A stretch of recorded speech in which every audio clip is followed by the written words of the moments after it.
banyak hal yang memerlukan penjelasan rinci dan detail, seperti bagaimana teknis pengisian pangkalan data sekolah dan siswa atau PDSS yang diisikan oleh sekolah, kemudian terutama bagi petugas sekolah yang baru, selanjutnya tentang kurikulum, dan mungkin terkait dengan pemeringkatan siswa oleh sekolah, hingga persoalan terkait dengan pilihan program studi di PTN.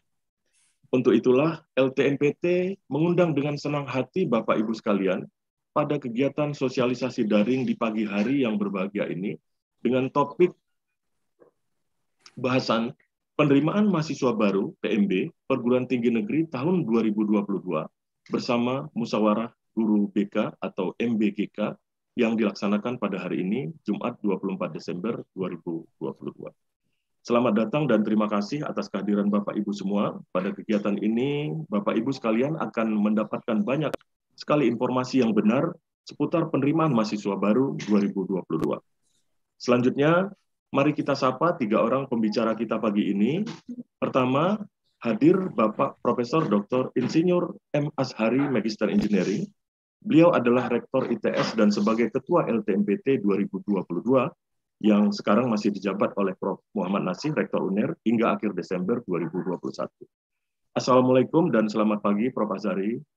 Assalamualaikum warahmatullahi wabarakatuh. Semoga senantiasa diberikan kesehatan untuk menjalankan tugas sebagai Rektor ITS dan Ketua LTMPT 2022. Pembicara kita yang kedua, Bapak Ibu sekalian, yaitu Profesor Dr. Budi Prasetyo Widyo Broto.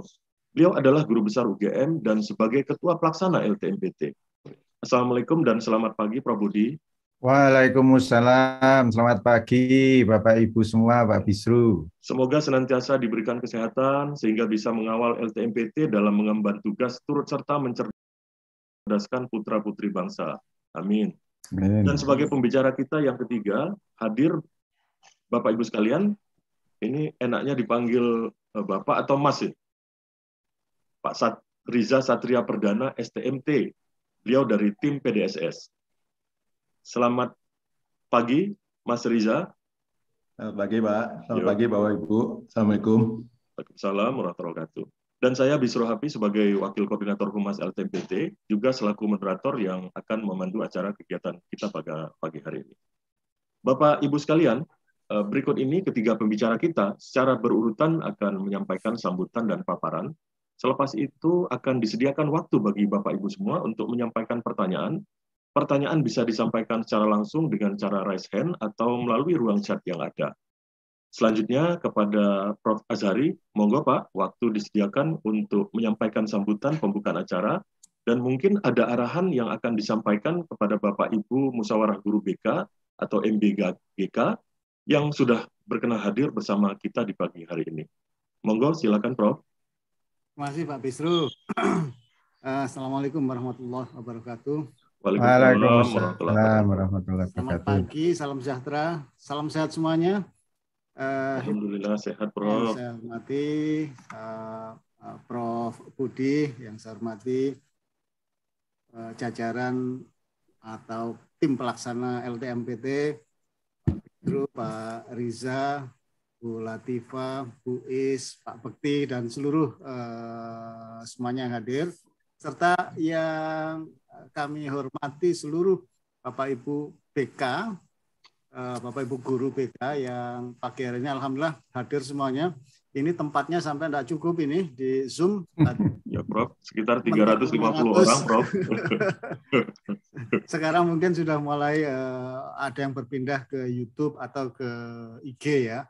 Terima kasih Ibu Bapak sekalian yang sudah hadir. Alhamdulillah. Jadi sekarang diinformasikan bahwa LTMPT ini adalah lembaga yang memfasilitasi para rektor perguruan tinggi negeri untuk melakukan seleksi masuk. Ada dua, ya.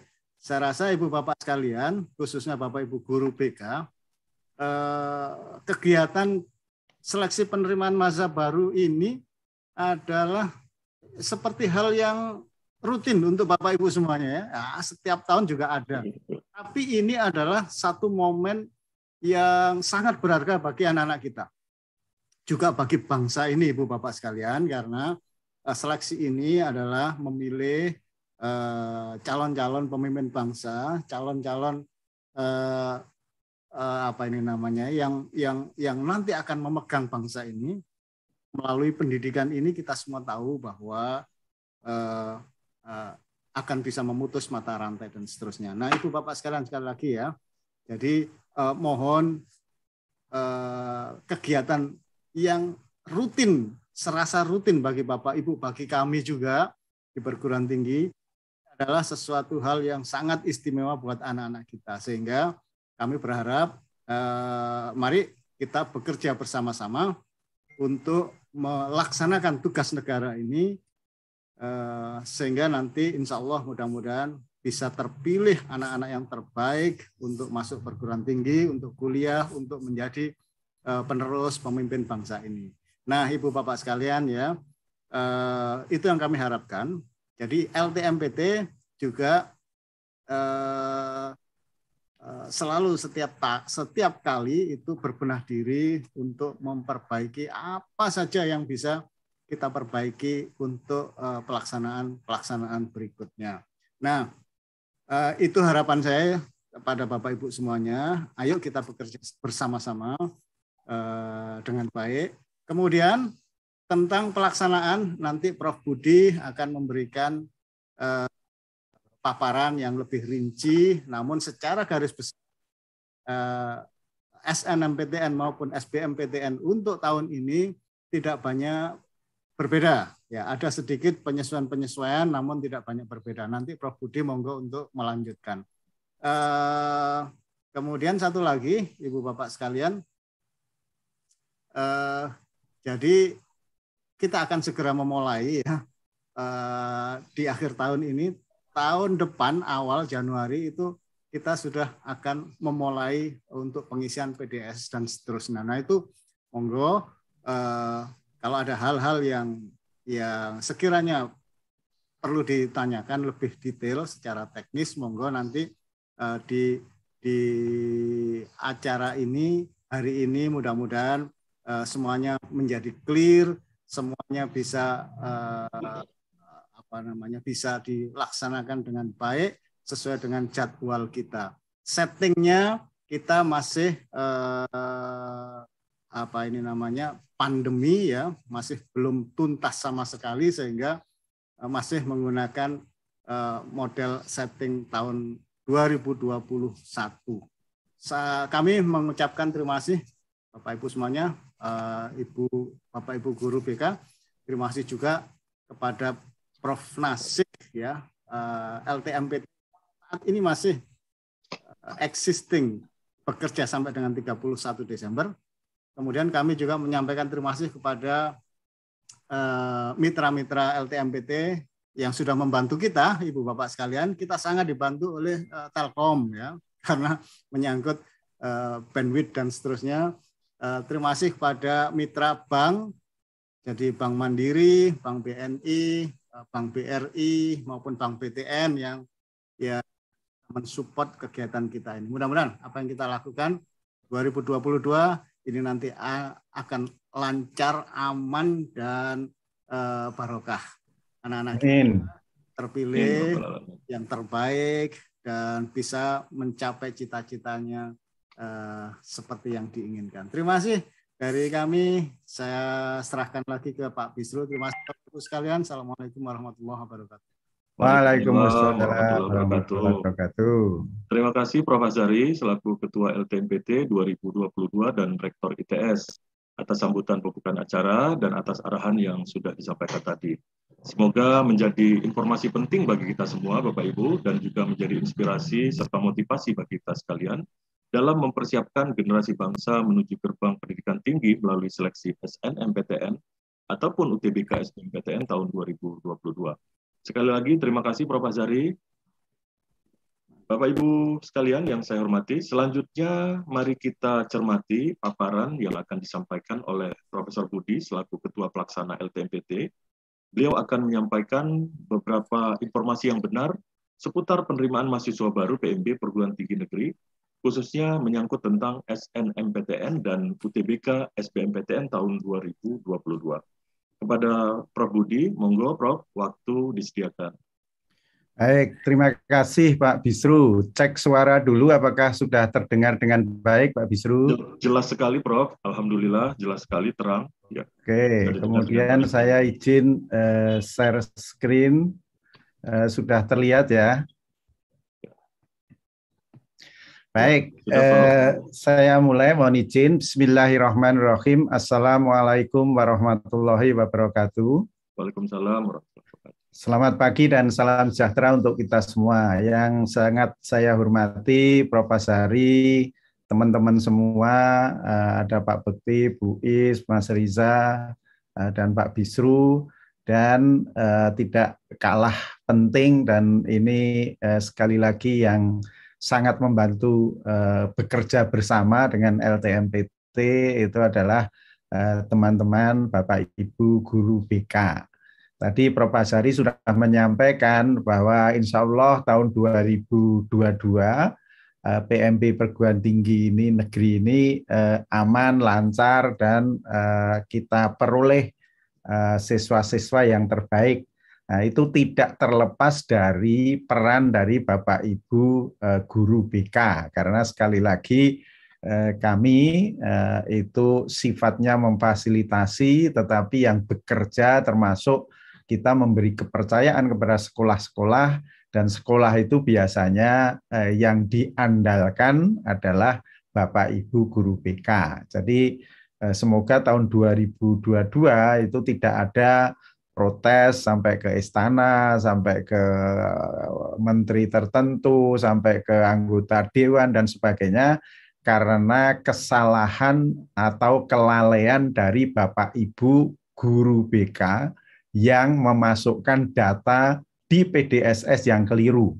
Ya, itu saya ingatkan sekali lagi, karena prinsipnya LTMPT itu tidak akan merubah data yang dimasukkan oleh sekolah satu karakter pun. Nah, jadi artinya kalau itu terjadi kesalahan, ya pasti sekolah yang melakukan pengisian. Sehingga pada kesempatan pagi hari ini, alhamdulillah, kita LTMPT itu mengundang juga Mas Riza yang tim PDSS. Kami mohon untuk menjelaskan secara jelas dan secara detail teknis pengisian PDSS itu kira-kira seperti apa.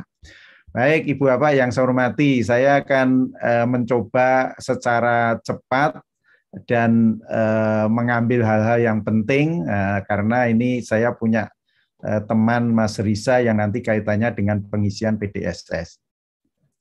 Baik, Ibu Bapak yang saya hormati, saya kira pada prinsipnya LTMPT sudah melakukan sosialisasi mulai tanggal 1 Desember, dan saya kira Bapak Ibu mungkin juga sudah download file yang akan saya sampaikan ini dan sudah melihat dan sebagainya. Yang intinya sekali lagi kami hanya menekankan hal-hal yang mungkin Bapak Ibu selalu bertanya atau banyak pertanyaan terkait dengan hal-hal tertentu. Baik, Ibu Bapak yang saya hormati, kalau kita bicara seleksi masuk perguruan tinggi negeri tahun 2022, itu sekali lagi tidak terlepas dari namanya lembaga tes masuk perguruan tinggi.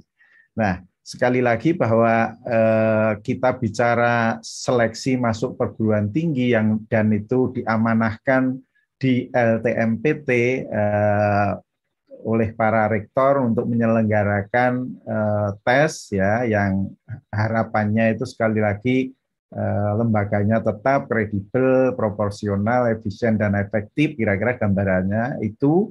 Dan yang penting lagi muaranya itu adalah bagaimana kita bisa membantu para rektor itu mendapatkan mahasiswa baru tahun berjalan itu yang unggul, artinya yang terbaik dari adik-adik yang kelas 12 atau adik-adik yang ingin mengulang yang lulus 2 tahun terakhir. Saya kira itu.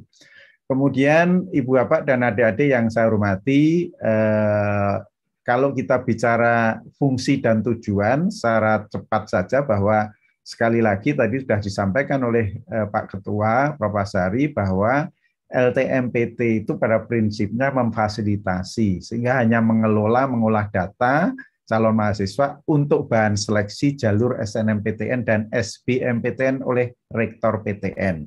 Jadi saya ingatkan, LTMPT membantu para rektor hanya jalur SNMPTN dan SBMPTN. Kalau jalur mandiri itu nanti dilakukan oleh masing-masing perguruan tinggi negeri. Nah, kami juga akan menyampaikan hasil UTBK itu, baik itu kepada siswa yang mengikuti UTBK atau dan juga ke PTN tujuan untuk proses seleksi dengan sudah diolah kemudian tinggal dipilih oleh para rektor atau direktur.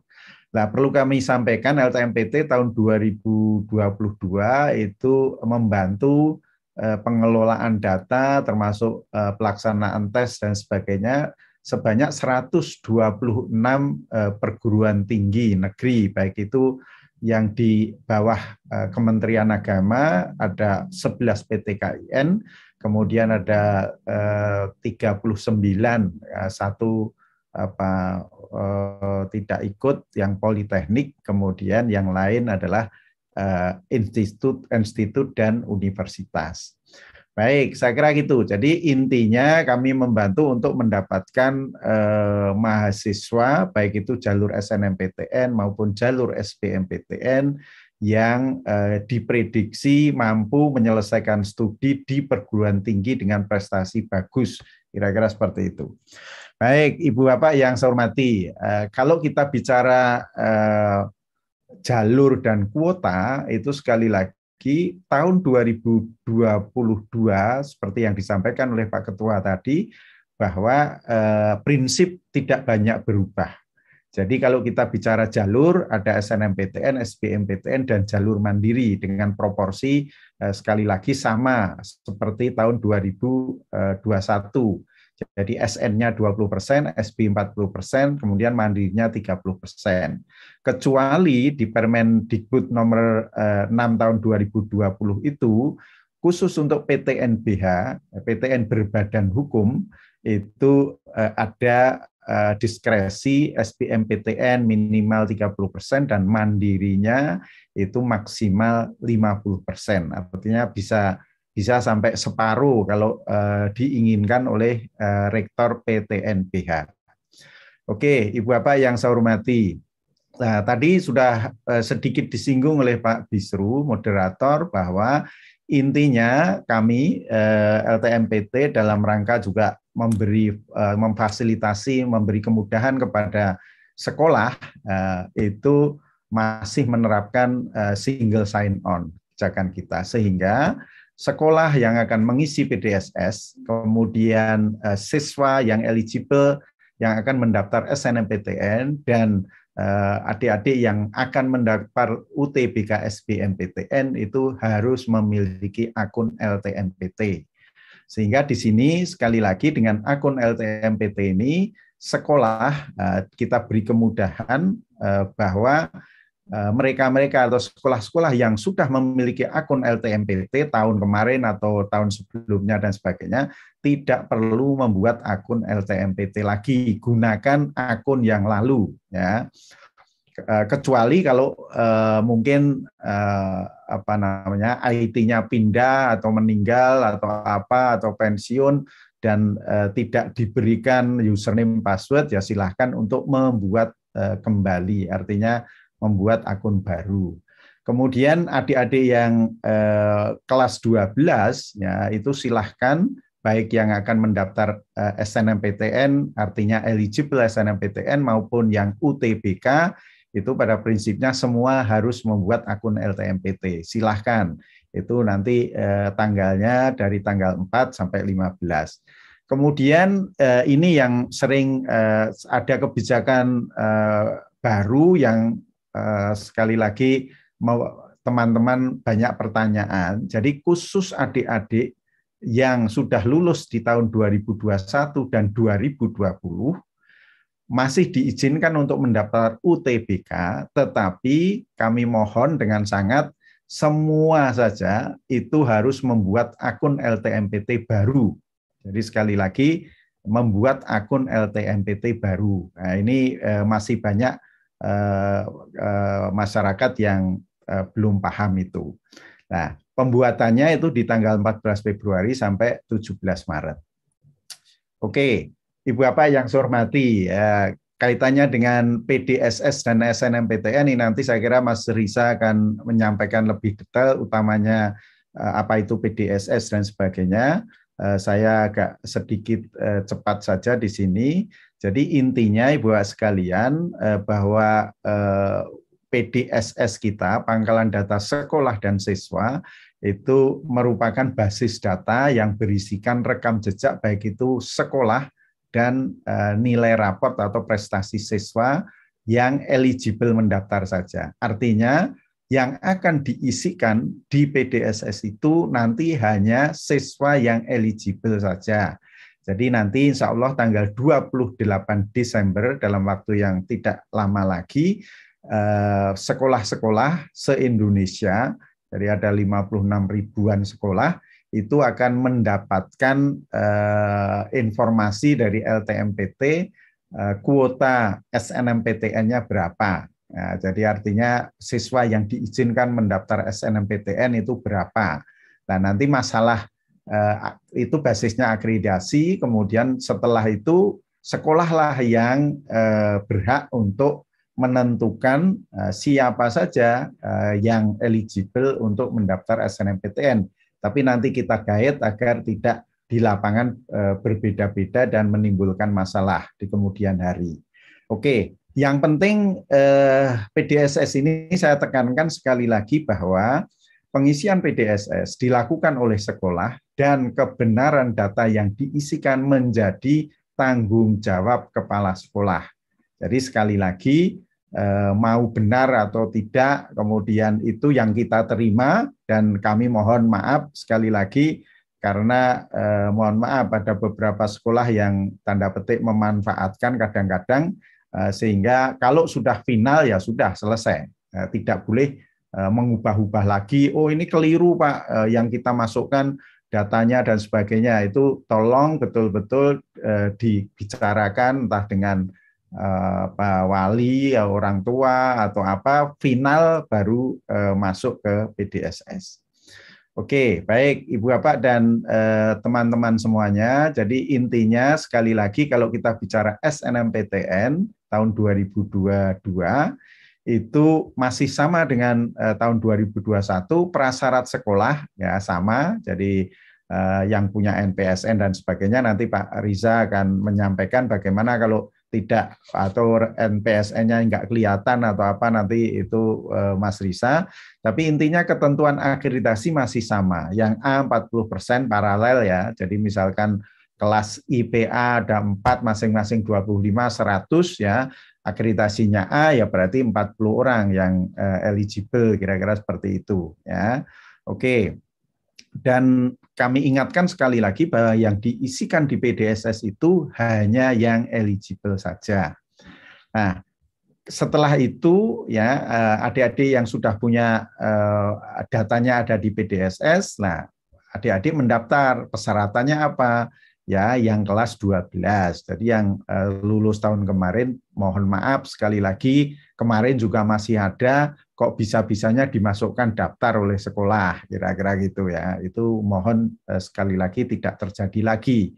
Kemudian memiliki NISN dan terdaftar di PDSS, intinya ini. Kemudian yang adik-adik memilih program studi seni dan keolahragaan itu harus mengunggah portofolio. Artinya membuat dulu, termasuk bagaimana membuat portofolio itu sudah ada pedomannya, kemudian setelah itu selesai di-upload. Nah, kemudian pilihan program studi. Pada prinsipnya adik-adik siswa itu diizinkan untuk memilih 2 program studi, bisa di PTN 1 PTN atau di 2 PTN. Kalau memilih program studinya itu di 2 PTN, ya, maka salah satu harus berada di PTN pada provinsi yang sama dengan SLTA-nya. Jadi misalkan saja SMA-nya di Makassar. Nah, itu kalau dua-duanya di Jawa, milih misalkan UI, UGM itu nggak diizinkan, ya. Salah satunya harus entah itu Unhas atau apa namanya Negeri Makassar, kira-kira seperti itu. Jadi itu. Kemudian yang terakhir yang di pilihan program studi ini disarankan tidak lintas minat. Artinya tidak ada kata dilarang, tapi disarankan tidak lintas minat. Jadi sekali lagi ini silahkan saja kebijakan di sekolah-sekolah seperti apa monggo, tetapi kami sekali lagi tidak melarang, tapi sarannya itu kalau bisa ya janganlah, kasihan teman-teman entah IPS bahasa yang tanda petik mungkin direbut oleh anak-anak IPA, kemudian juga selain itu mohon maaf anak IPS kalau bisa jangan mengambil jurusan IPA, itu yang tingkat kegagalannya kemungkinan jadi tinggi. Oke, saya kira ini nanti tahapan pendaftaran SNMPTN nanti Mas Riza akan menyampaikan, ya saya lewati saja, tapi intinya kuncinya satu, mohon maaf adik-adik yang sudah diterima di jalur SNMPTN tidak diizinkan mendaftar UTBK SBMPTN. Nah, ini jadi perhatian. Termasuk ini mohon maaf pertanyaan yang muncul itu lah, kalau misalkan pemeringkatan itu urutannya 40% itu yang paling bawah itu bagaimana, kan kalau mencari perguruan tinggi yang favorit dan sebagainya kemungkinan besar nggak diterima. Nah, apakah diizinkan mendaftar lebih dulu? Prinsipnya begini Bapak sekalian, pendaftaran SNMPTN bagi adik-adik yang mendaftar SNMPTN, artinya eligible mendaftar SNMPTN, itu kalau nanti mendaftar UTBK itu tolong menunggu pengumuman. Jadi pengumuman kan tanggal 29 Maret, mulai pendaftaran UTBK tanggal 23 Maret. Nah, sehingga tunggu, ya kami secara sistem sudah berusaha adik-adik yang mendaftar SNMPTN itu sebelum pengumuman tidak dibuka, artinya tidak bisa mendaftar UTBK, ya itu. Jadi sehingga ya yang rankingnya di bawah-bawah tadi ya tolong itu dipikirkan sendiri gimana. Kalau mau diterima kan strateginya ya di prodi mungkin yang tidak disenangi dan sebagainya. Oke. Baik, itu guru BK, Bapak Ibu semuanya, saya kira itu yang akan mendampingi putra-putri Bapak Ibu di SLTA. Baik, ini gambaran saja Ibu sekalian. Jadi agar sekali lagi tidak banyak masalah di lapangan, itu LTMPT memberi guidance, kira-kira ketentuan pemeringkatan siswa oleh sekolah itu seperti apa. Nah, jadi yang pertama, pemeringkatan siswa dilakukan oleh sekolah yang pada dasarnya memperhitungkan nilai mata pelajaran yang di-UN-kan, ujian nasional tahun 2006, ya. Sehingga di sini sekali lagi kalau jurusan IPA itu ada matematik, bahasa Indonesia, bahasa Inggris, kimia, fisika, biologi. IPS ada matematika, bahasa Indonesia, bahasa Inggris, sosiologi, ekonomi dan geografi, dan selanjutnya untuk bahasa dan SMK. Nah, ini sebetulnya sekali lagi guidance kita agar tidak jadi masalah diprotes oleh orang tua wali dan sebagainya. Tetapi kalau ada yang sama persis, jadi misalkan, Pak ini urutan 35 kok sampai urutan 45 ini nilainya semua sama, itu bagaimana? Monggo itu sekolah yang akan menentukan menambahkan kriteria lain agar didapat 40 orang, terserah bagaimana caranya, apakah misalkan anak IPA ada prestasi lain atau karena IPA maka matematika dan fisika dibobot lebih tinggi dan sebagainya, itu monggo silahkan, ya. Oke, jadi kami sekali lagi mohon dengan sangat yang masuk pemeringkatan itu sesuai dengan ketentuan kuota akreditasi sekolah. Nah, ini mumpung nanti biar nggak ada ya pertanyaan lagi. Kalau misalkan jatahnya 40, ternyata urutan 1 sampai 40 itu ada yang tidak akan mendaftar SNMPTN, misalkan ada 5 orang, itu apakah boleh memasukkan urutan berikutnya? Boleh, silahkan. Kami yang tahu, yang penting 40 orang itu, tetapi jangan sampai katanya sudah tidak mendaftar SNMPTN, tapi di tengah jalan minta dimasukkan kalau ingin masuk mendaftar SNMPTN. Ini terjadi tahun kemarin karena ada COVID-19, awalnya mau sekolah ke luar negeri, tapi begitu nggak boleh pergi ke luar negeri, artinya tidak bisa melanjutkan ke luar negeri, sehingga dia ngotot untuk dimasukkan ke SNMPTN. Hal seperti ini saya kira tidak kita izinkan. Udah dari depan harus semuanya clear. Oke, Ibu Bapak dan teman-teman semua yang saya banggakan, jadi intinya tadi sudah disampaikan oleh Pak Bisru, saya hanya menyampaikan saja sekali lagi penekanannya tanggal 28 Desember itu nanti LTMPT launching kuota SNMPTN. Nanti kalau Bapak Ibu dari sekolah itu tidak merasa tidak sesuai, kok kecil, kok tidak sesuai dengan data yang ada, akreditasinya A kok hanya dihitung B dan sebagainya, silahkan, ada waktu sanggah. Ya.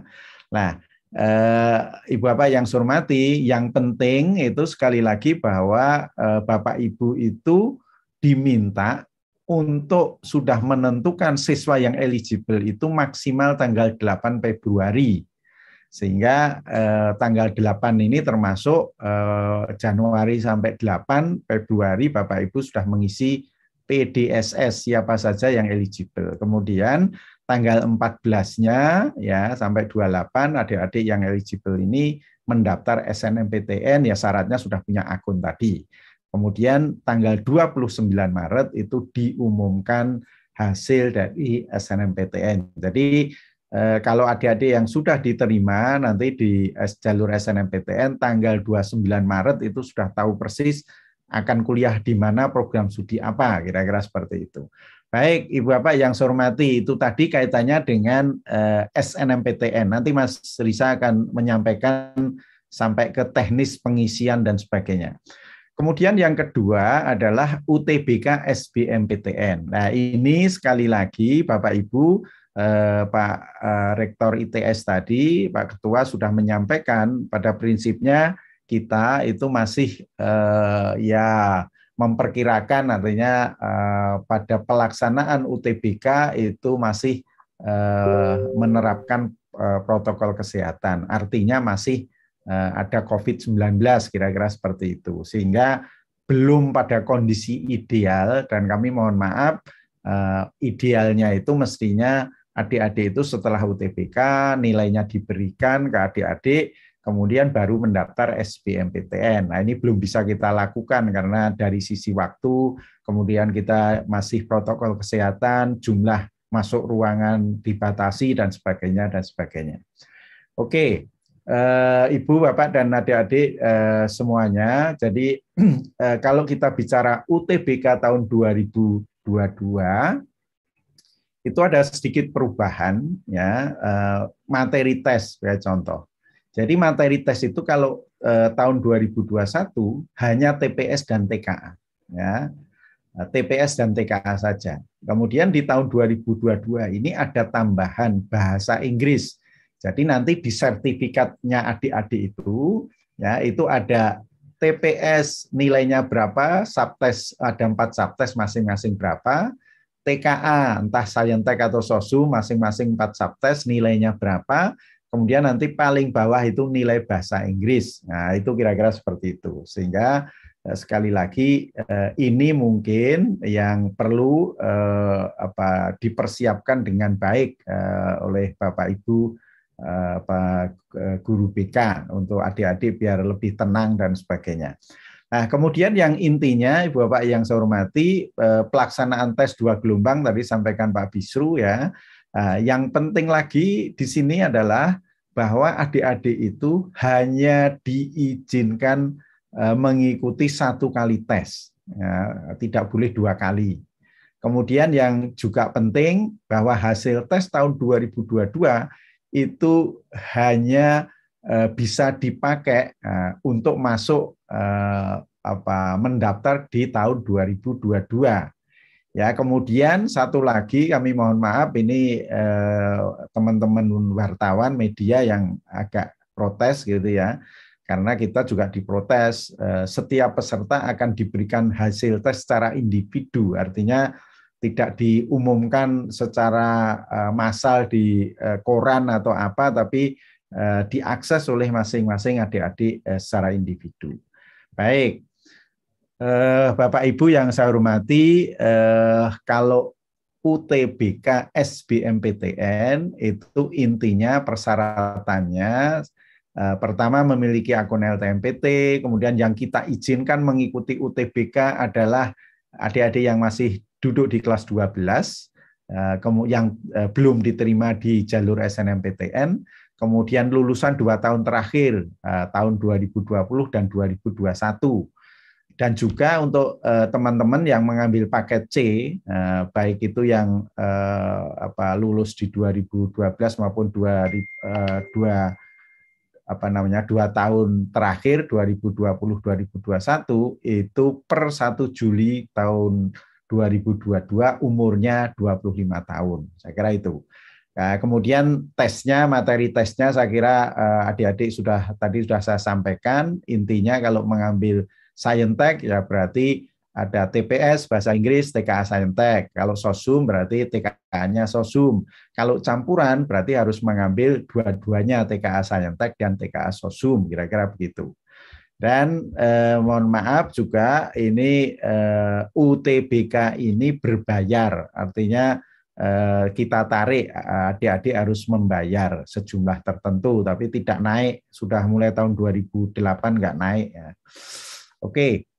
Nah, ini kira-kira gambarannya kalau materi tesnya. Jadi TPS tadi sudah saya sampaikan ada 4 subtes, TKA, Saintek atau Sosum sama ada 4 subtes, kemudian ada tes bahasa Inggris. Karena mengapa ini dilakukan? Karena Bapak Rektor itu sudah meyakini dan sudah ada kajian yang menunjukkan ternyata bahasa Inggris ini sangat berperan mendukung proses pembelajaran di perguruan tinggi. Sangat penting, kira-kira seperti itu. Oke, Ibu Bapak dan adik-adik yang saya hormati, jadi saya kira ini sudah saya sampaikan tadi, hanya waktunya, ya sekali lagi kalau mengikuti kelompok ujian Saintek, waktunya waktu tesnya 195 menit.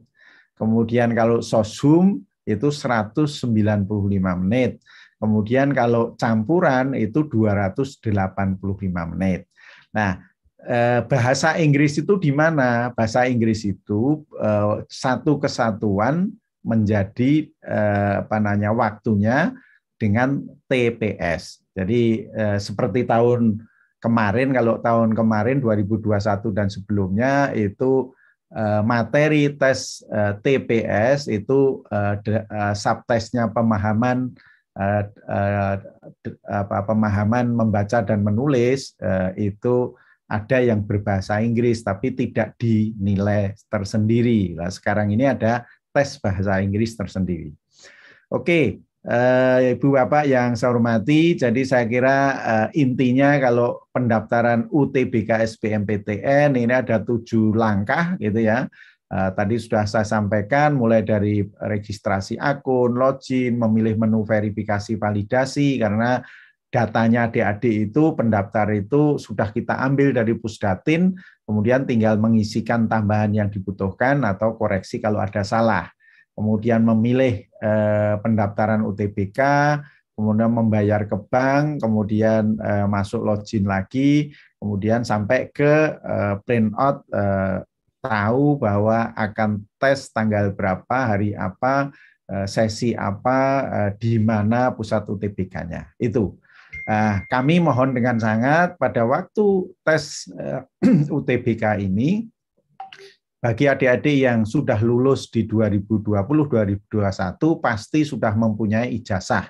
Jadi pada waktu tes silahkan dibawa, wajib. Ya. Untuk adik-adik yang belum artinya kelas 12, itu silahkan kami mohon dengan sangat dibantu oleh sekolah membawa surat keterangan identitas pelajar dari sekolah. Paling tidak itu jati diri yang namanya sama dengan di kartu pendaftaran biar nggak masalah gitu ya. Kemudian foto berwarna, kemudian ditandatangani oleh kepala sekolah dan dicap kira-kira seperti itu. Jadi kira-kira itu Ibu sekalian, saya tekankan sekali lagi, adik-adik yang sudah diterima di jalur SNMPTN itu sudah tidak diizinkan secara sistem ditolak untuk mendaftar UTBK SBMPTN. Sehingga kalau senangnya hanya satu, ya pilih aja satu program studi, nggak perlu dua, dan sebagainya. Oke, Ibu Bapak yang saya hormati, kalau kita bicara di mana saja UTBK dilaksanakan, itu masih sama dengan tahun 2021, dari Sabang sampai Merauke ada 74 pusat UTBK PTN. Jadi sekali lagi kami menghimbau, mengharap adik-adik ya nanti diarahkan oleh Bapak Ibu Guru BK, karena kemungkinan masih ada masa pandemi COVID-19, sehingga tesnya itu tolong yang terdekat sajalah, pusat UTBK terdekat. Kalau di Makassar ya Makassar, pilih yang mana, Unhas dan sebagainya, tidak perlu berpindah lokasi yang jauh. Jadi adik-adik ini kan biasanya sambil main gitu ya, dari bilang ke orang tuanya, kalau tesnya itu mendekati atau di tempat pusat UTBK perguruan tinggi tujuan, itu kemungkinan diterima akan lebih besar. Itu salah, nggak benar itu. Hanya ingin main aja adik-adik itu. Jadi tes dimanapun itu sama kesempatannya. Jadi entah yang di Papua, di Makassar, di Palu dan sebagainya, mengambil entah itu ITS, UGM, UI, itu saya kira sama kesempatannya, nggak masalah. Oke, Ibu Bapak yang saya hormati, kalau kita bicara pelaksanaan UTBK tahun 2022, itu alhamdulillah semua tes dari gelombang 1 dan gelombang 2, ya, setiap sesi, sekali lagi setiap hari 2 sesi, pagi dan siang, kecuali yang campuran, itu semua dilaksanakan setelah Lebaran. Jadi sudah adik-adik tidak melakukan tes pada kondisi puasa, kira-kira seperti itu. Jadi Lebaran tanggal 2-3 Mei, kemudian cuti bersama sampai tanggal 7 Mei, tanggal 17 Mei itu baru gelombang pertama, ya, sampai 23, kemudian gelombang 2-nya 28 Mei sampai 3 Juni. Jadi ini. Saya kira itu. Kemudian poin penting lagi di sini buat sekalian, peserta yang mengikuti UTBK ya itu sekali lagi 2 sesi per hari, bisa pagi siang, ini entah Saintek atau Sosum. Dan yang penting kami sampaikan di sini, baik yang berada di waktu Indonesia bagian Barat, Tengah, dan Timur, waktu pelaksanaan UTBK itu sama detiknya. Nah, jadi artinya tidak ada lagi telepon-teleponan, soalnya seperti apa dan sebagainya, itu tidak memberi kesempatan hal-hal seperti itu.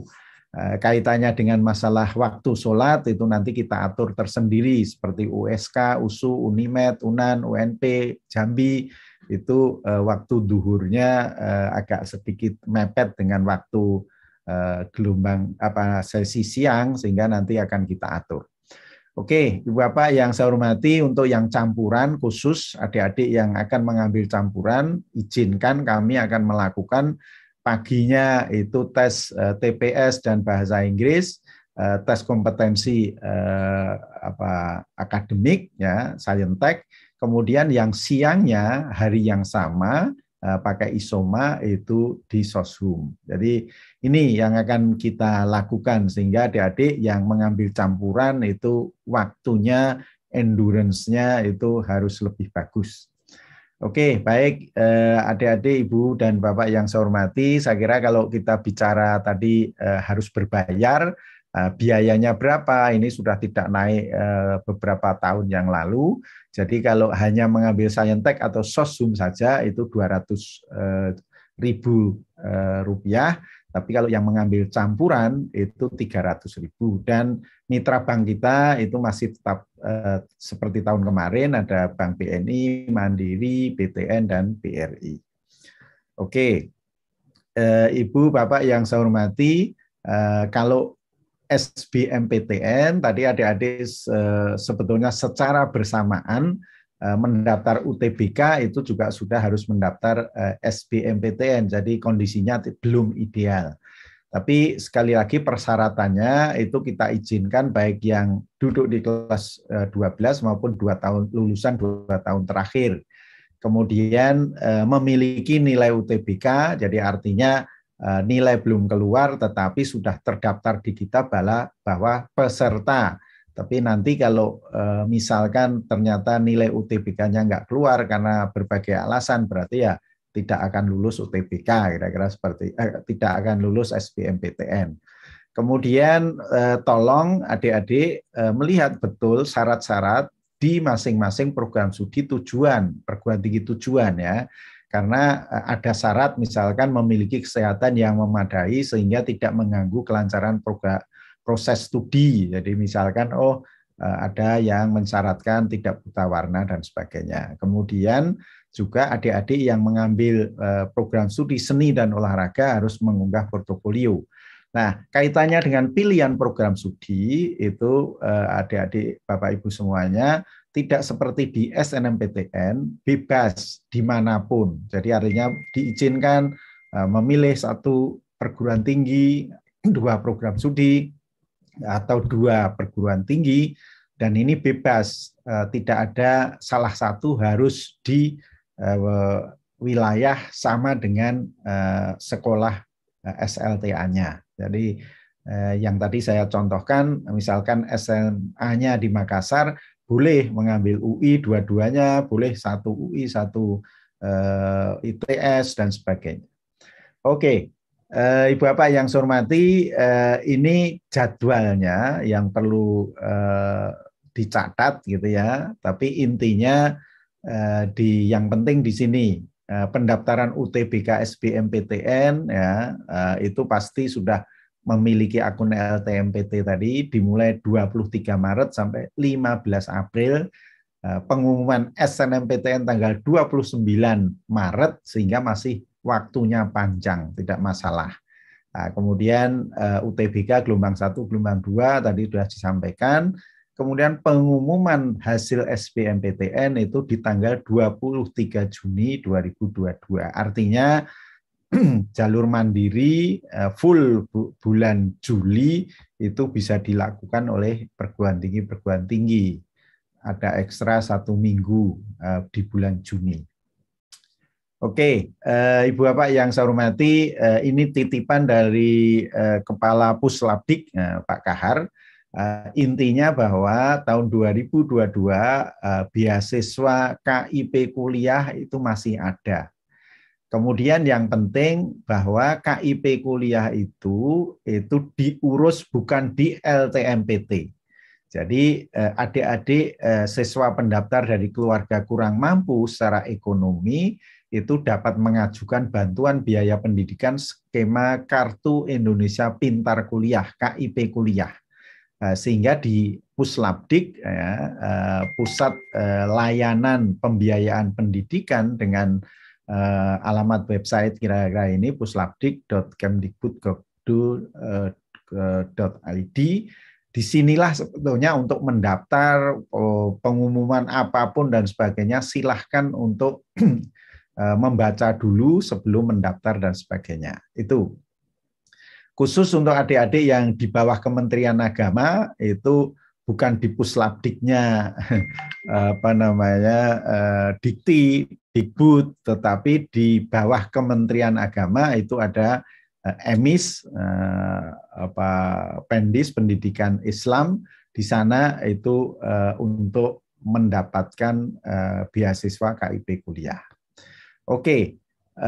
Terakhir, saya kira Ibu sekalian yang saya hormati, kami menghimbau sekali lagi Bapak Ibu kalau mencari informasi itu tolong carilah informasi dari institusi atau lembaga yang benar. Jadi kalau namanya PMB perguruan tinggi itu ya di lembaga tes masuk perguruan tinggi. Karena kami pada prinsipnya ada email, ada telepon, ada call center, help desk, kita juga punya media sosial dan sebagainya yang itu semuanya resmi dari LTMPT dan kami mohon dengan sangat sebetulnya semua dokumen itu akan kita beri barcode sehingga tidak bisa dirubah-rubah oleh orang yang tidak bertanggung jawab.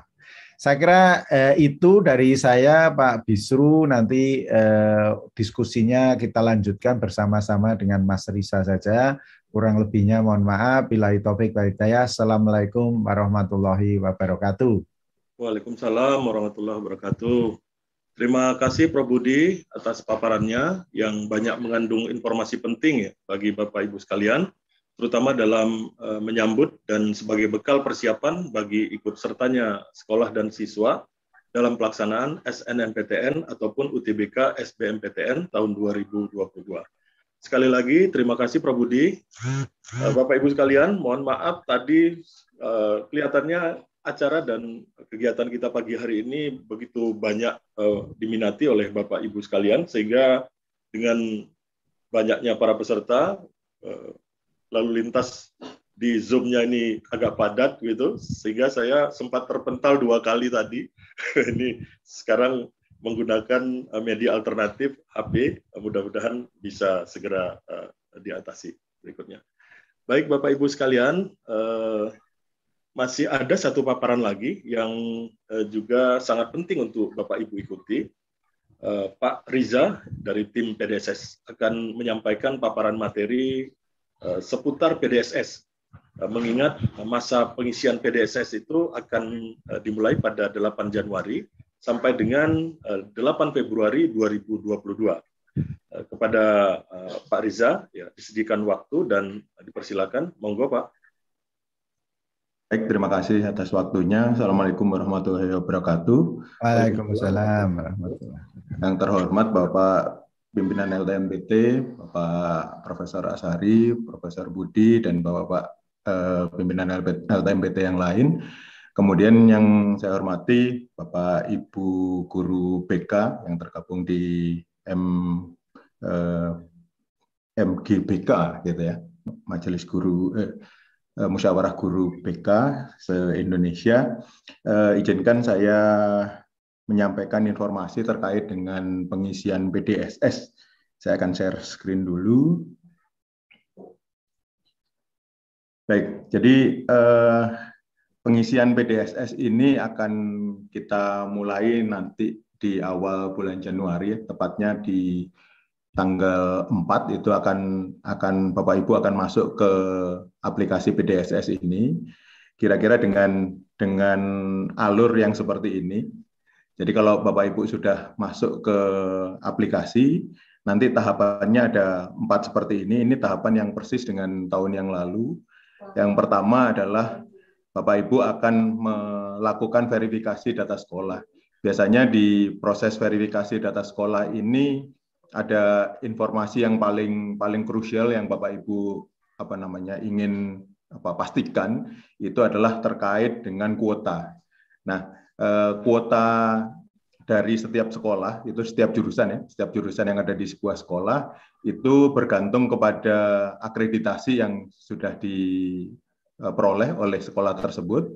Misalnya akreditasi A, maka akan mendapatkan 40% dari jumlah siswa yang ada di setiap jurusan.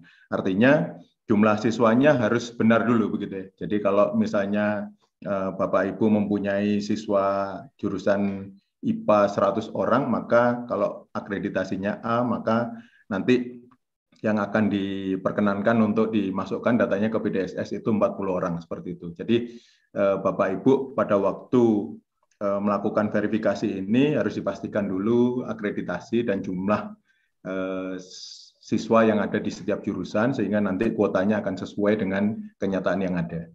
Nah, kemudian setelah verifikasi, proses berikutnya adalah pengisian siswa eligible. Tadi sudah disampaikan oleh Pak Budi bahwa sekolah diperkenankan untuk mengisi itu sesuai dengan kuota yang diberikan, dan ada urutan di situ ya, ada ranking. Rankingnya silahkan nanti sekolah akan melakukannya sesuai dengan guidance yang diberikan oleh LTMPT dan juga kriteria-kriteria lain yang ditambahkan oleh sekolah. Nah, kemudian berikutnya seperti tahun lalu juga nanti Bapak Ibu akan melakukan pendefinisian kurikulum. Jadi ada kurikulum apa saja yang ada di sekolah tersebut. Kemudian di akhir itu adalah pengisian nilai. Nah, untuk bisa memasuki aplikasi PDSS ini, maka sekolah sudah harus punya akun LTMPT. Jadi sebelumnya bagi yang belum punya, silakan dulu membuat akun LTMPT untuk sekolah tersebut. Kalau sudah punya dari akun yang tahun lalu, ini bisa langsung mengunjungi halaman ini di PDSS LTMPT ACID, dan nanti setelah login, kira-kira halamannya adalah seperti ini. Nah, ini mirip dengan yang tahun yang lalu, meskipun mungkin nanti ada sedikit perubahan-perubahan, penyesuaian gitu ya di tahun ini, namun perubahannya tidak signifikan. Jadi mohon dipastikan bahwa semua data pada halaman ini sudah benar ya. Jadi Bapak Ibu nanti akan melakukan pengecekan setiap item data yang ada di sini sudah benar. Kalau misalnya belum benar, maka diharapkan Bapak Ibu bisa mengunjungi alamat ini ya di Verval ini, Verval SP ini, gitu. Nah, nanti kalau sudah melakukan koreksi di sana, maka datanya akan otomatis terupdate di sini. Jadi kalau tahun lalu itu harus ada perbarui data, tapi kalau tahun ini tidak ada lagi. Jadi nanti Bapak Ibu begitu login ke aplikasi ini, otomatis datanya akan terupdate. Kemudian berikutnya adalah terkait dengan jurusan. Jadi di sini jurusan apa saja yang ada di sekolah Bapak Ibu. Kemudian di situ mungkin saja di dalam sebuah jurusan ada yang akselerasi dan seterusnya. Nanti silakan ini dipilih. Jadi ini masih sama dengan tahun yang lalu.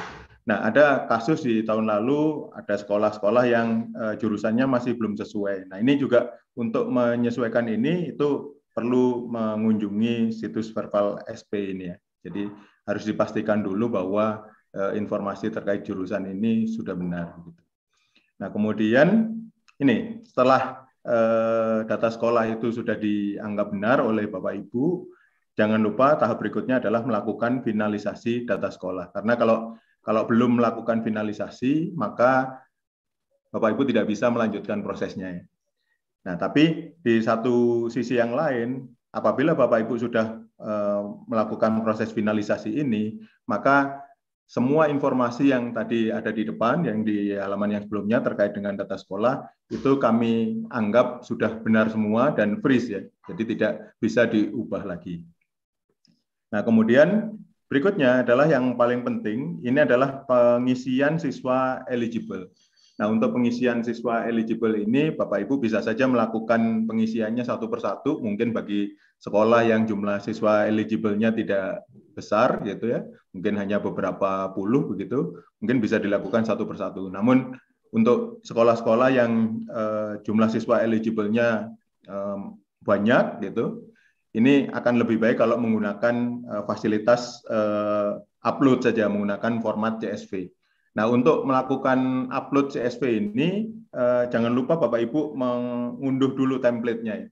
Di sini kami sudah sediakan template-nya, jadi nanti silakan ditambahkan, diedit di file tersebut, kemudian nanti di-upload ke sistem.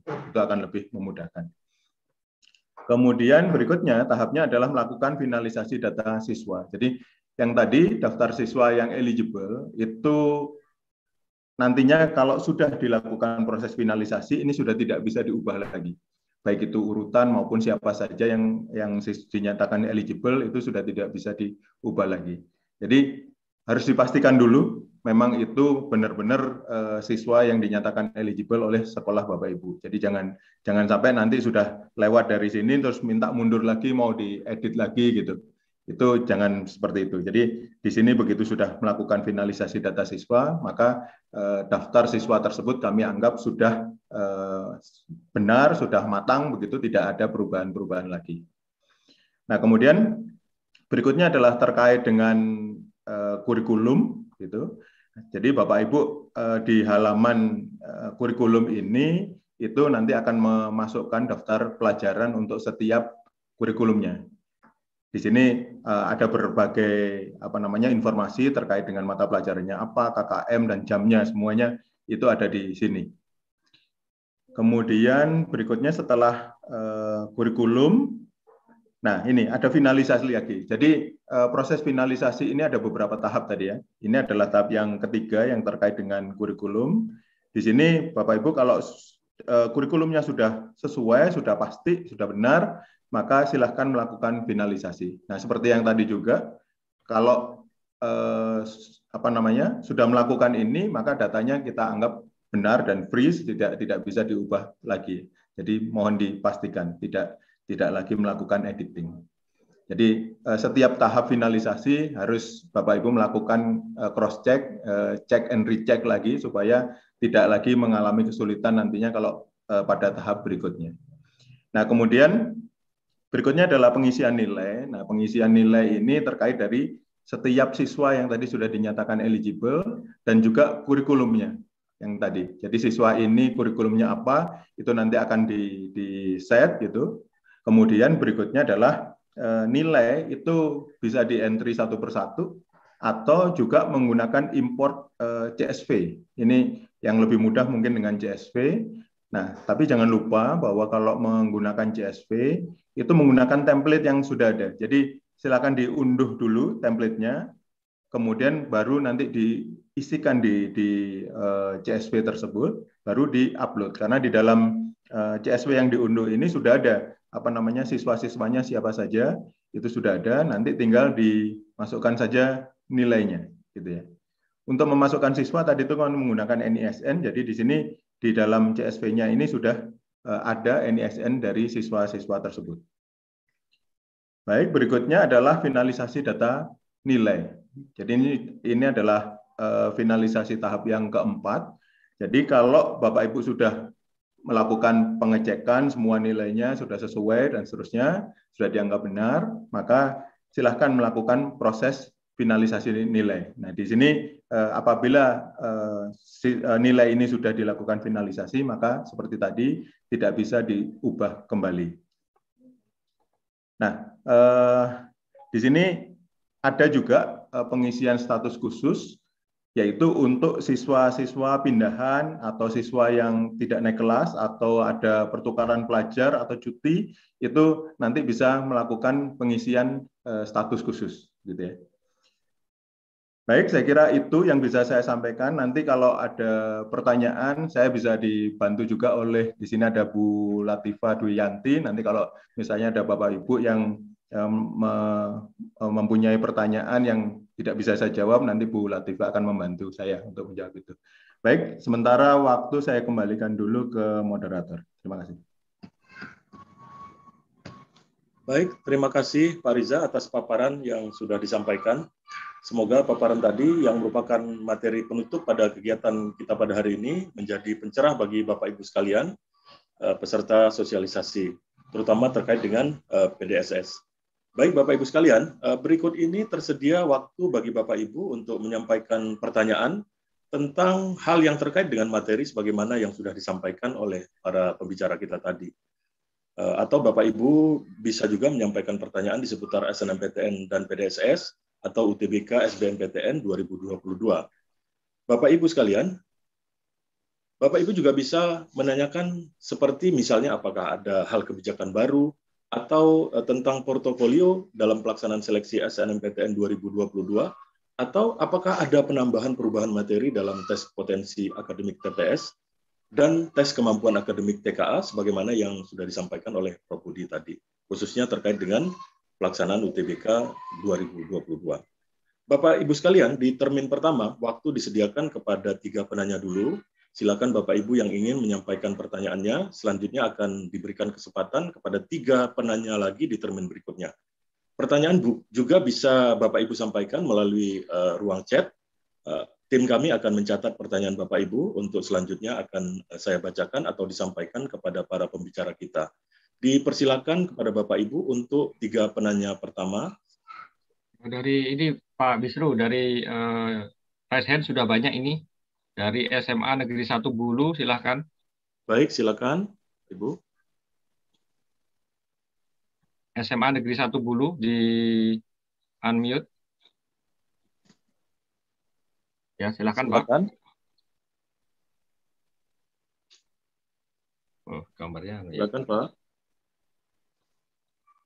Sudah Pak, silakan. Suaranya tidak kedengaran di kami ya Pak? Tidak usah pakai background Pak.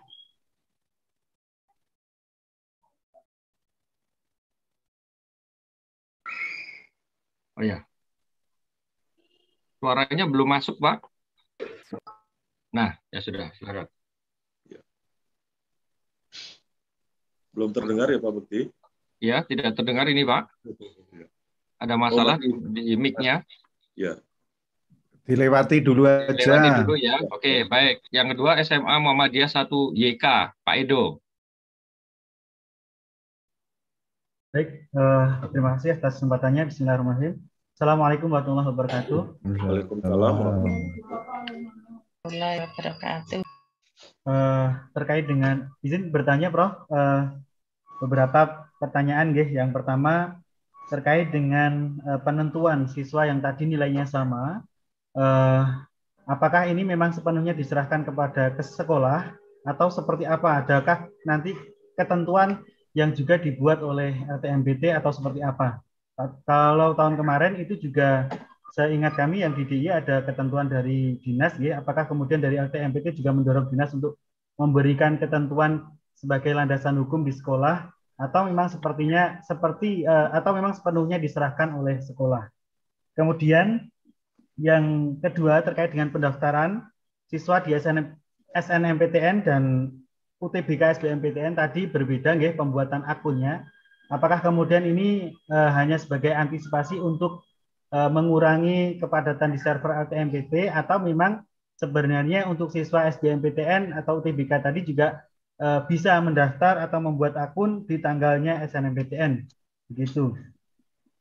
Kemudian tadi disampaikan pengumuman kuota itu disampaikan pada tanggal 28 Desember, sedang untuk pendaftaran PDSS itu tanggal 4 Januari. Nah, apakah kemudian pengumuman ini didasarkan pada data yang sudah dilakukan oleh LTMPT verbal dengan di Pusdatin, atau kami nanti akan mengisi dulu mungkin terkait dengan jumlah siswa dan lain sebagainya, akreditasi itu baru muncul datanya. Kalau dilihat tanggalnya ini sepertinya memang sudah dilakukan terlebih dahulu oleh panitia LTMPT, nggih, kemudian baru disampaikan kami. Mungkin itu Pak. Terima kasih. Kesempatan kepada Bapak Ibu yang lain. Ya. Ya.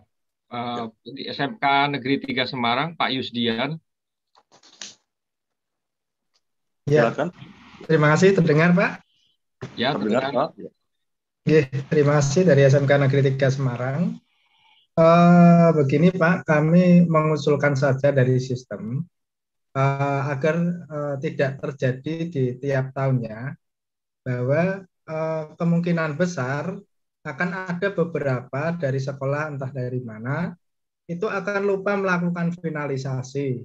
Bagaimana kalau sistemnya jika sudah selesai jangka waktunya itu sudah dianggap nilai finalisasi. Begitu Pak usulan dari kami Pak. Baik, terima kasih Pak. Ya. Assalamualaikum warahmatullahi wabarakatuh. Dijawab dulu atau gimana? Kita kembalikan. Sudah 3 Pak Bekti? Satu lagi, baru 2. Ya, satu lagi. Ya. Silakan Bapak Ibu sekalian. Ini Bu Yulianingsih ya dari SMA Negeri 2 Jakarta. Ya, terima kasih Pak atas kesempatannya. Yang ingin saya tanyakan itu kepala sekolah kami kan akhir Desember ini sudah pensiun, dan untuk PLT-nya atau yang penggantinya belum tahu. Itu pengisiannya bagaimana? Kemudian yang kedua, mengenai akreditasi itu baru November ada, tapi belum ada nilainya yang keluar. Terus bagaimana untuk kelanjutannya di PDSS ya? Terima kasih. Baik, terima kasih Bu. Selanjutnya kita mohonkan kepada ketiga pembicara, barangkali karena ini menyangkut hal teknis, dipersilakan kepada Prof. Budi, dan nanti juga akan dilengkapi oleh Pak Riza dan mungkin oleh Pak Ketua. Dipersilakan Prof, monggo. Ya, baik. Terima kasih dari SMA Muhammadiyah 1 Jogja ya. Jadi intinya begini, tadi sudah saya sampaikan bahwa namanya pemeringkatan, pemilihan siswa yang eligible itu sepenuhnya diserahkan kepada sekolah. Ya. Kami dari LTMPT tadi sudah saya sampaikan juga memberikan guidance. Itu. Kalau ada yang sama dan sebagainya, itu silahkan saja. Kalau misalkan dinas provinsi kok membantu sekolah-sekolah yang di provinsi yang sama untuk membuat aturan kalau itu sama nilainya seperti apa, itu monggo saja, silahkan, itu lebih bagus. Kami dari LTMPT 100% percaya kepada sekolah yang diisikan data itu dan itu tanggung jawab sekolah. Ya, jadi intinya di situ, karena kami LTMPT tidak akan merubah apapun, satu karakter pun tidak akan merubah itu. Ya, jadi itu silakan Mas, kita LTMPT sudah guidance-nya di situ saja, nggak perlu yang lain. Ya, kalau ada dinas provinsi memberikan atau sekolah menentukan itu monggo silahkan. Ya. Oke, kemudian saya jelaskan sekali lagi untuk adik-adik yang kelas 12, baik yang eligible mendaftar SNMPTN maupun yang tidak eligible, itu bisa membuat akun seperti jadwal yang SNMPTN. Ya. Tetapi untuk yang adik-adik yang mengulang, artinya adik-adik yang lulus tahun kemarin dan tahun sebelumnya 2020-2021, itu memang baru kita izinkan ya untuk membuat akun itu pada waktu tertentu ya. Ya harapannya di sistem kita ya adik-adik yang kelas lulus 2020 dan 2021 tidak bisa membuat pada waktu adik-adik kelas 12 itu membuat akun LTMPT. Oke, itu saya kira. Kemudian dari SMK Semarang, ya itu sebetulnya kadang-kadang buat kebijakan yang seperti itu kita LTMPT ya sudah kita lakukan finalisasi otomatis, tapi itu nggak mendidik karena sekali lagi yang namanya finalisasi itu mengandung tanggung jawab dari sekolah, sehingga kalau yang melakukan finalisasi itu adalah LTMPT, itu nanti kalau ada tuntutan ada apa LTMPT bisa kena. Itu. Sehingga kami mohon dengan sangat finalisasi dilakukan oleh sekolah. Hanya memfinalisasi saja kok lupa. Kalau seperti itu kan berarti nggak layak masuk ke perguruan tinggi yang bagus. Jadi kami mohon sekali lagi kita nggak bisa lah untuk ya sudah sampai di situ nanti yang memfinalkan panitia saja. Nanti tanggung jawabnya akan bergeser ke panitia kalau begitu. Oke, jadi sekali lagi kami mohon dengan sangat setiap sekolah harus melakukan finalisasi. Kita tidak bisa akomodir usulan dari SMK 3 Semarang. Kemudian dari SMA 2 Jakarta, jadi begini, kalau kaitannya dengan kepala sekolah pensiun dan sebagainya, itu urusannya dengan Puslapdik, Dapodik.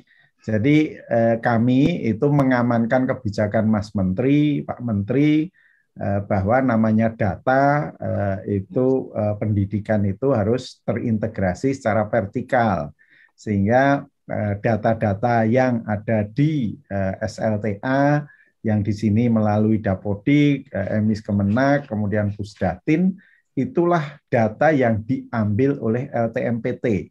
Walaupun sekali lagi sebetulnya permasalahan yang ada di LTMPT ini untuk melayani masyarakat, pendaftaran, pembuatan akun itu hampir 70% itu permasalahannya sebetulnya bukan di LTMPT karena kita hanya mengambil data dari Pusdatin. Sehingga di Pusdatinlah sebetulnya Bapak Ibu itu harus datanya sudah benar, termasuk Pusdatin ini juga mengambil data dari Ban SM. Jadi saya malah jadi heran ini SMA 2 Jakarta kok bisa-bisanya tidak paham bahwa akreditasi sekolah itu sebetulnya sudah difinalkan di tanggal 26-27 November kemarin oleh Ban SM. Jadi kami ini hari-hari ini itu akan menerima data dari Pusdatin, baik itu akreditasi sekolah maupun jumlah siswa per jurusan dari 56.000 sekolah di Indonesia. Jadi sudah final, Bu. Ya, sudah final, termasuk kan kebijakannya mestinya Ibu juga tahu bahwa kalau yang perpanjangan itu artinya sudah habis per bulan November itu ada perpanjangan dan sebagainya, itu kebijakan di Ban SM mestinya diketahui oleh seluruh sekolah. Tapi intinya kami saya kira tidak ada masalah. Kami sudah mendapatkan data dari Pusdatin dari Ban SM, jadi gabungan dari jumlah siswa per jurusan dan akreditasi sekolah yang itu akan kita launching untuk kuota SNMPTN setiap SLTA di Indonesia itu di tanggal 28 Desember. Saya kira itu Pak Bisru yang bisa saya jawab dari pertanyaan teman-teman. Terima kasih. Baik, terima kasih Prof. Mungkin ada tambahan dari Pak Riza atau Pak Ketua? Ya. Baik, saya menambahkan sedikit terkait dengan kuota yang akan disampaikan di tanggal 28 nanti. Itu silakan. Memang benar kuota yang kami informasikan itu berdasarkan data yang kami peroleh dari Pusdatin, ya, dari Dapodik. Ya. Jadi nanti Bapak Ibu bisa melihat melalui websitenya LTMPT untuk melihat kuota itu. Nah, kalau memang angka yang ada di sana masih belum benar, nanti silakan Bapak Ibu untuk mengupdate datanya di Pusdatin atau di Dapodik, ya. Seperti itu. Terima kasih. Baik, terima kasih Pak Riza. Mungkin Pak Ketua. Ya, baik, terima kasih. Bapak Ibu sekalian, sebagai informasi untuk kita semua bahwasanya pelaksanaan kegiatan kita sosialisasi pagi hari ini sampai dengan pukul 9.45 tadi itu sudah ditonton melalui akun YouTube sebanyak 7.029 peserta atau penonton. Kemudian juga kita mendapat like itu sebanyak 1.400. Kira-kira demikian. Pak Bekti, masih cukup waktu kita untuk ada kedua. Pak Hamrin Karim dari SMA Negeri 6 Samarinda, silakan. Silakan, Bapak. Pak Karim. Ya, terima kasih Bapak. Bismillahirrahmanirrahim. Baik, izin bertanya Bapak. Ada beberapa pertanyaan yang ingin saya ajukan. Pertama adalah terkait proses upload file dengan format CSV. Nah, karena pengalaman saya kemarin di komputer saya tidak automatically CSV-nya tersetting. Ternyata setelah saya menginput manual tiap siswa, baru saya temukan tutorial tentang settingan yang harus dilakukan agar format CSV-nya bisa berbentuk table. Nah, itu mungkin kalau bisa nanti ditambahkan di informasi di website LTMPT, sehingga nanti teman-teman yang mungkin di tahun kemarin menginput template nilainya secara manual bisa lebih mudah, karena selama ini saya selalu pakai template. Nah, itu yang pertama. Yang kedua tentang menu pembatalan. Jadi ini tahun yang kemarin itu menu pembatalan baru muncul di akhir-akhir pengisian PDSS. Jadi kami perlu sekali menu pembatalan tersebut bisa muncul di awal sehingga saat kami temukan kesalahan bisa segera diperbaiki. Nah, sebagai tindak lanjutnya adalah tentang di akun siswa. Jadi ini siswa kan tidak bisa lagi mengecek nilai yang diinput. Alangkah baiknya kalau boleh kami menyarankan di akun siswa nanti yang sudah eligible tadi, mereka juga bisa cek nilai yang sudah di sekolah inputkan, sehingga jadi ada double cross check. Karena di sekolah kami, begitu kami dapat kuota, kami langsung buatkan transkrip nilai mereka, sehingga mereka bisa ngecek. Jadi ceknya sih lewat print out, baru kemudian dengan data yang mereka sudah setujui, itulah yang kami upload. Hanya saja siapa saja untuk bisa meminimalisir kesalahan, siswa juga diberikan akses untuk bisa melihat nilai yang sudah diinput oleh sekolah. Yang terakhir, Bapak, tentang saya menyampaikan beberapa keluhan dari teman-teman kami yang di SMK, di mana mereka cukup kesulitan terkait tentang beberapa jurusan yang harus dikonversikan, harus masuk ke beberapa jurusan, sehingga ada beberapa mata pelajaran yang ditempuh oleh siswa selama 3 tahun tidak bisa diinput. Karena sebelum ini kan pernah itu SMK mereka bisa menginput setiap mapel yang mereka telah tempuh selama 3 tahun. Kalau bisa itu bisa kembali lagi. Ya. Saya Baik, kira itu saja Bapak. Terima kasih. Mohon maaf. Saya kira Assalamualaikum warahmatullahi wabarakatuh. Ternyata lebih 4, jadi ada bonus 1 ya Pak. Iya ya. Bapak. Ya. Berikutnya silakan Bapak Ibu sekalian. Masih ada Pak Bekti? Ya, silakan Pak dari SMA 1 Magelang. Baik. Silakan Pak. Baik, terima kasih Bapak. Suara bisa terdengar? Ya, terdengar Pak. Oke, Assalamualaikum warahmatullahi wabarakatuh. Waalaikumsalam warahmatullahi wabarakatuh. Begini Bapak, untuk pertanyaan pertama sebetulnya hampir sama dengan SMA 2 Jakarta, bahwa hari ini tadi sekolah kami baru menerima perpanjangan akreditasi, tetapi akreditasi itu artinya tidak dilaksanakan selama pandemi ini, langsung hanya diberikan perpanjangan. Nah, berarti di data akun sekolah itu nanti yang diupload adalah yang perpanjangan itu atau yang lama, Pak? Kalau yang perpanjangan itu ya kami juga sudah siap. Terus yang kedua, Bapak, bahwa ini untuk menutup kemungkinan apabila ada kesalahan data siswa, berarti kita harus memberikan perubahan lewat Pusdatin, ya, lewat aparatur dapodik. Hanya yang kami inginkan di LTMPT, mohon untuk diberikan informasi untuk sinkronisasi dilakukan itu berapa hari sekali atau berapa jam sekali, sehingga kami nanti tidak terlalu lama menunggu, karena kasus yang tahun-tahun kemarin kalau sinkronisasi itu tidak sekaligus jadi misalkan hari ini tidak semuanya secara bertahap banget, sehingga kami harus menunggu membuka gitu, seperti itu Bapak. Jadi kalau ada informasinya 24 jam sekali, nah itu 20, terima kasih. Itu, Pak. Baik, terima kasih Pak. Mungkin satu penanya lagi Pak Bekti. Dari Bu Siti Aminah, SMA Negeri 2 Cikarang. Silakan Bu. Belum di-unmute, Bu. Halo, Bu. Belum di-unmute. Oh ya, sudah terdengar, Pak? Silakan, Bu. Ya, sudah. Ya.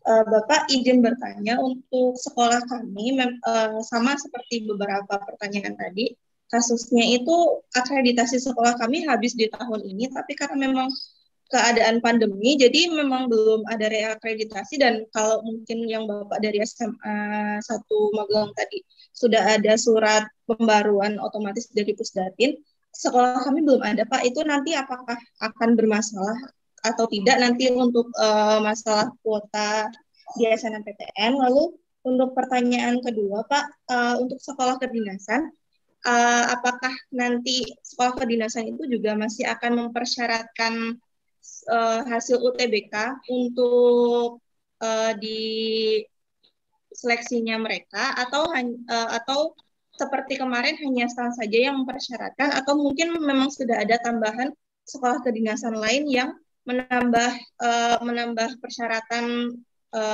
soal UTBK, hasil UTBK gitu.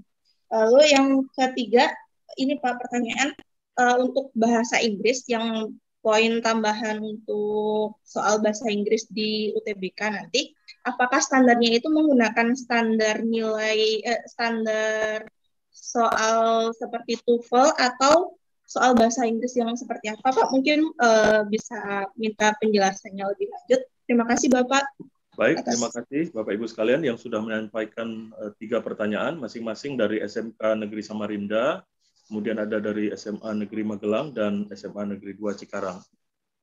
Sebagai pertanyaan pertama tadi yang disampaikan oleh Bapak dari SMA Negeri Samarinda, mungkin kita minta kesediaan Pak Riza dulu nih untuk memberikan tanggapannya nih terkait atas pertanyaan seperti bagaimana upload file, kemudian menu pembatalan, menyangkut juga akun siswa yang sudah eligible, bagaimana siswa bisa melakukan pengecekan, dan termasuk keluhan tentang konversi mata pelajaran. Demikian, silakan Pak Riza. Baik, Pak.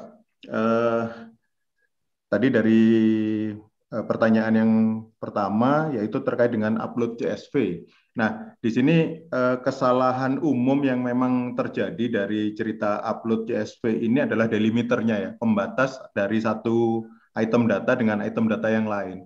Biasanya kalau menggunakan aplikasi langsung itu aplikasi spreadsheet ya, itu kalau di save sebagai CSV itu delimiternya koma ya. Nah, namun yang kami harapkan sebenarnya delimiternya adalah titik koma. Kenapa kok kami menggunakan titik koma? Karena untuk membedakan antara koma yang dijadikan delimiter angka ya biasanya kalau di kita itu, dengan ini memang pembatas dari satu item data dengan item data yang lain. Jadi kalau Bapak Ibu mau mengupload CSV, nanti mohon dipastikan bahwa menggunakan delimiternya adalah titik koma untuk membedakan dengan komanya gitu ya, pembatas desimal itu ya. Itu yang penting. Jadi sebenarnya kalau dari tahun lalu kalau sudah menggunakan titik koma tidak masalah itu untuk diupload. Kemudian yang kedua adalah terkait dengan pembatalan finalisasi. Memang betul di tahun lalu pembatalan finalisasi ini belakangan munculnya. Hal ini karena ternyata dari sekolah itu banyak sekali yang sudah melakukan finalisasi, kemudian ada pengajuan pembatalan ke helpdesk atau ke call center ya. Jadi kami membuatkan menu itu baru begitu ya pada waktu itu.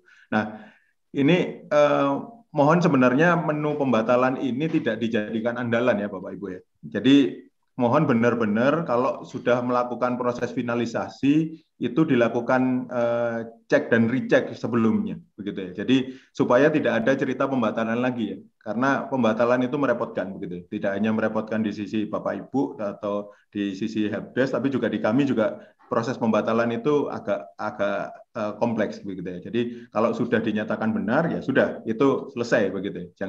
Jangan maju mundur lagi gitu ya. Oke, kemudian yang berikutnya adalah terkait dengan tadi ada usulan untuk apakah di akun siswa nanti itu bisa melakukan pengecekan nilai. Memang di sini tidak dimungkinkan, kami tidak memberikan fasilitas kepada siswa untuk mengecek nilai. Karena nanti akan menimbulkan kerumitan yang lain lagi. Kalau ternyata nilainya nggak benar, maka siapa yang boleh mengupdate nilai itu? Berarti prosesnya kembali lagi ke PDSS, sedangkan itu tidak mungkin ya. Kita kembali ke PDSS pada saat proses pendaftaran SNMPTN begitu. Jadi mohon tadi cara yang dilakukan oleh Bapak yang sebelumnya dengan sebelum melakukan finalisasi itu melakukan mengajak siswanya untuk melakukan pengecekan atau di print atau apa, itu menurut saya itu cara yang cukup baik untuk menghindari kesalahan dari nilai yang sudah dimasukkan. Jadi mohon maaf tidak mungkin bagi kami untuk menyediakan fasilitas siswa untuk melakukan pengecekan nilai di pendaftaran SNMPTN karena nanti kalau terjadi kesalahan maka prosesnya akan kembali ke PDSS dan itu tidak mungkin secara jadwal dan secara aplikasi begitu ya. Tuh, kemudian tadi terkait dengan SMK yang harus melakukan konversi nilai, memang betul. variasi dari SMK ini luar biasa banyaknya di kita, sehingga ada mata pelajaran tertentu yang terpaksa kami berikan placeholder ya. Jadi ada satu baris nilai yang bisa silahkan akan diisi oleh nilai mata pelajaran sesuatu yang sesuai dengan yang diajarkan di sekolah tersebut. Nah, memang di tahun lalu kami tidak memberikan informasi terkait ini nanti nilai ini adalah placeholder ini nilainya apa, pelajaran apa sesungguhnya begitu. Nah, di tahun ini akan kami berikan ada satu kolom yang memungkinkan nanti Bapak Ibu menambahkan ini adalah untuk mata pelajaran apa gitu. Placeholder ini untuk pelajaran apa, placeholder ini untuk pelajaran apa gitu. Karena memang variasi dari pelajaran yang disampaikan di SMK ini bervariasi. Itu. Jadi untuk memudahkan nanti kami akan tambahkan ada satu keterangan bahwa placeholder ini itu realnya digunakan untuk mata pelajaran apa itu nanti akan setiap sekolah bisa mengisikan. Kemudian terkait dengan akreditasi di kami tidak ada proses upload akreditasi tadi dari SMA 1 Magelang tadi. Di kami nggak ada cerita upload. Jadi data di kami cuma tahu saja bahwa Bapak Ibu itu akreditasinya A atau B atau dan seterusnya begitu ya. Jadi bukti bahwa Bapak Ibu sekolah Bapak Ibu memperoleh nilai A atau B itu tidak kami butuhkan. Karena pada dasarnya informasi tentang akreditasi ini sudah kami dapatkan secara online dari Ban SM begitu ya. Jadi tidak berdasarkan input begitu ya. Kemudian terkait dengan kesalahan data siswa sinkronisasi. Nah, di sini kami di tahun ini itu proses sinkronisasi antara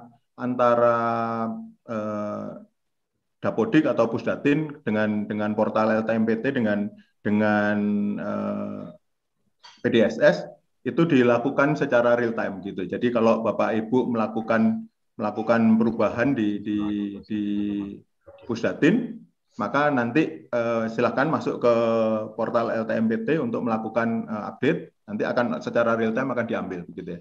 Dan kalau sudah masuk ke portal LTMPT, maka di data SNMPTN otomatis akan terupdate begitu ya. Kalau pada waktu Bapak Ibu melakukan login gitu ya. Jadi kalau misalnya terlihat di situ kok belum terupdate, maka ya silakan log out dulu kemudian nanti login lagi begitu ya.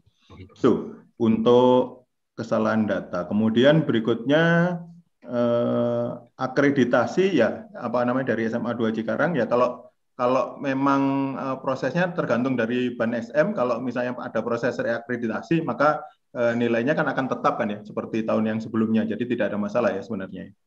Kemudian untuk yang kedinasan UTBK saya tidak bisa menjawab. Mungkin nanti Pak Budi bisa menjawab. Bahasa Inggris juga saya tidak bisa menjawab. Pak Budi mungkin. Terima kasih, Pak. Baik, terima kasih, Pak Riza. Mungkin ada tambahan dari Prof. Budi atas beberapa pertanyaan yang sudah disampaikan tadi. Silakan, ya. Prof. Baik, Pak Bisru, terima kasih. Terima kasih sudah sebagian besar sudah dijawab Pak Riza. Jadi mohon Bapak Ibu guru BK paham juga kebijakan-kebijakan yang terpaksa harus diambil oleh LTMPT. Ya, kami sudah berusaha semaksimal mungkin memfasilitasi, memberi kemudahan kepada sekolah-sekolah dan siswa. Prinsipnya itu, Bapak Ibu ingat 2 tahun sebelumnya dan saya kira pengisian PDSS itu masih harus semua siswa dimasukkan dan sebagainya. Itu sudah repotnya setengah mati kan gitu.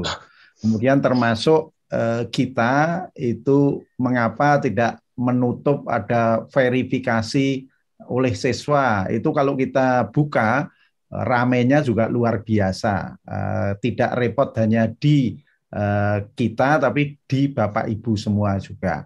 Bayangkan sekarang misalkan ada siswa yang tanda petik gitu ya, tanda petik ingin main-main saja, ada satu nilai yang itu dianggap tidak benar dan sebagainya, itu sudah jadi masalah besar gitu ya. Sehingga sekali lagi kami mempercayakan 100% kepada sekolah, tapi sekolah bertanggung jawab, jangan menghindar. Ya, tadi kan kayak misalkan siswa boleh verifikasi dan sebagainya itu kan menghindar dari tanggung jawab. Itu harusnya tadi sudah disampaikan oleh Mas Riza. Ya kalau perlu itu nonton bareng dengan siswanya, dengan orang tua wali, memilih bareng ya siapa yang ini eligible dan sebagainya. Kemudian baru di CSV-kan, kemudian di-upload. Nah, itu clear. Nah, saya kira akan sangat mudah dan tidak ada di tengah jalan harus koreksi, salah dan sebagainya. Kalau sudah final ya final. Nah, itulah yang kita ambil. Makanya tolong Bapak Ibu hati-hati, kira-kira seperti itu. Kami juga sekali lagi hanya menerima saja, tidak akan merubah satu karakter pun apa yang dilakukan oleh Ibu Bapak sekalian. Kemudian kaitannya dengan akreditasi, sekali lagi sudah saya sampaikan tadi termasuk yang dari Magelang ya, dan sudah dijawab Mas Riza, intinya itu kalau orang namanya diperpanjang, itu kan berarti karena ada sesuatu ya, karena entah COVID atau apa, statusnya itu kan masih sama persis dengan sebelumnya, kan itu. Dan itu saya kira juga yang akan dikirim oleh Ban SM ke Pusdatin untuk penghitungan akreditasi, sehingga saya kira Bapak Ibu nggak usah khawatir. Jadi kalau mati kemudian diperpanjang berarti perhitungannya itu sama dengan akreditasi sebelumnya. Jadi tidak perlu khawatir ya teman-teman semua, dan tadi sudah disampaikan Pak Riza tidak membutuhkan upload ya, pokoknya kita sudah ngambil data matengnya itu dari Pusdatin. Jadi nanti itu makanya saran kami tolong mulai dari sekolah, Dapodik, sekolah yang mengisikan data itu dilakukan dengan benar. Kalau benar kan sudah selesai, tidak akan koreksi-koreksi dan sebagainya kan itu. Jadi ketelitian dari Bapak Ibu, guru BK dan IT itu saya kira jadi penting. Yang belum terjawab kedinasan ya, kedinasan itu intinya kalau yang sudah formal tahun lalu dan akan dilanjutkan di 2022 itu adalah kedinasan dari Kementerian Keuangan, STAN, itu mensyaratkan harus memiliki nilai UTBK. Kalau yang lain itu sebetulnya menggunakan tapi tidak host to host dengan kita, tidak di depan di state mensyaratkan, tapi mereka menanyakan apakah mendaftar UTBK, kemudian diminta upload sertifikatnya, kira-kira seperti itu. Kemudian kaitannya dengan bahasa Inggris itu intinya kalau kita bicara TKA, Saintek, Soshum, ya itu kan kita ingin melihat sebetulnya capaian dari adik-adik itu ya mata pelajaran di SLTA itu seberapa besar. Nah, jadi kita itu basisnya adalah ya basis bahasa Inggris yang diajarkan di SLTA. Jadi bukan TOEFL, bukan yang lain-lain. Kalau TOEFL nanti kan harus ada listening dan sebagainya, padahal kita tidak ada itu. Baik, saya kira itu Pak Bisru yang Pak Mas Riza. Ini ada satu yang belum terjawab ya. Saya nggak ingat persis kalau sinkronisasi dengan data dengan Pusdatin itu kita lakukan setiap berapa hari, jam atau apa ya Mas ya? Ya Pak, kalau yang di portal dengan Pusdatin itu kalau tidak salah ada menu untuk perbarui data begitu ya. Jadi kalau misalnya sekolah masuk ke sana tinggal klik menu itu dan udah langsung begitu ya. Kemudian kalau dari portal ke kami di PDSS itu otomatis Pak di situ. Oke. Ya. Oke, itu makasih. Baik, terima kasih Prof. Budi. Bapak Ibu sekalian, tentulah masih banyak pertanyaan-pertanyaan yang ingin disampaikan kepada para pembicara kita. Namun waktu juga yang membatasi, Mungkin pada saat ini Bapak Ibu yang berada di wilayah timur dan tengah ini sedang akan bersiap-siap untuk sholat Jumat. Tentu beberapa tim kami tadi sudah juga melakukan pencatatan dan saya sudah melakukan pengelompokan terhadap pertanyaan-pertanyaan yang ada. Namun dari yang saya lakukan review, bahwasanya dari beberapa pertanyaan yang dapat kita klaster ke dalam kelompok-kelompok, ternyata sebagian besar hampir sudah bisa terjawab. Selanjutnya, izin Prof. Budi untuk meminta kesediaan Prof. Azhari menyampaikan kata penutup dalam kegiatan kita hari ini. Ya. Mungkin Prof. Monggo, Azhari. Prof. Azhari masih bergabung, Prof. Tadi izin meninggalkan tempat, tapi ini ada Prof. Yuriandri.